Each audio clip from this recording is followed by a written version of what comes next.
going to fly through the trending topics now. So there's just so much happening on social media.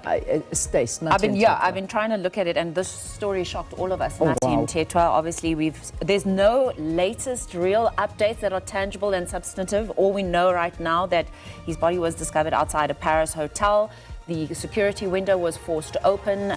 Everyone seems to be covering the same details there, and that's the reason. It's reportedly that this was the situation, but we obviously know he had a long and distinguished career in government. That's what we're reporting. That's what various other outlets are also reporting as well. Yeah, indeed. All right. So jumping from the 22nd floor of a hotel, but the window was secure and it was apparently forced open. Wife Too many question marks. WhatsApp messages and worrying messages saying that he would commit suicide. There's too much on this to even talk about it. Yeah. But yes, indeed, that's a lot of speculation going on social media. We'll leave it at that one.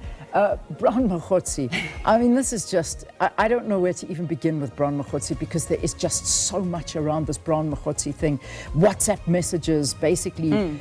In this now coming out, these chats from Matlala's phone are showing detailed instructions from Makottzi to Matlala asking for travel bookings, payments, financial favors. Even in one message, Makottzi is said to have pressured Matlala to pay 37,000 Rand.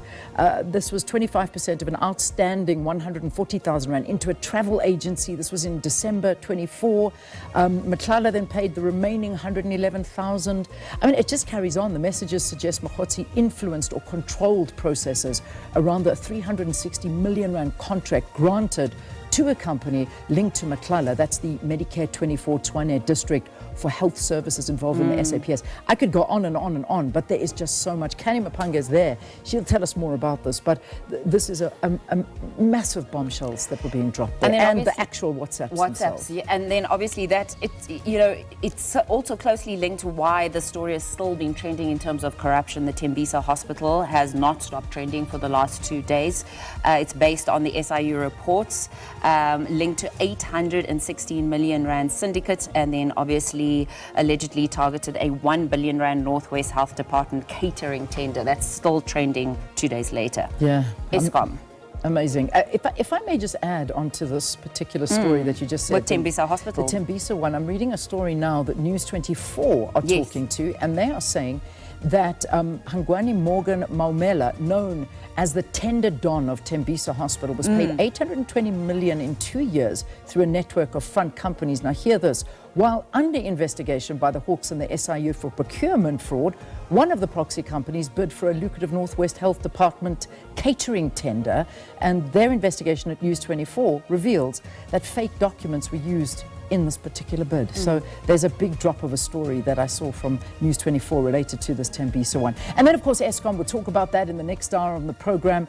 Eskom reporting a profit. Can you believe After it? 8 years of making losses. I mean, that's the story, but we'll talk a little bit more about this. Well, we feel it. We haven't had load shedding as often. People have been talking about this. I don't know if that is the actual case for many people.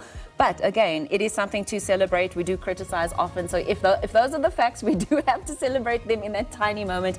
8 years of making losses. After 8 years of making losses, making some sort of a profit. The light is shining.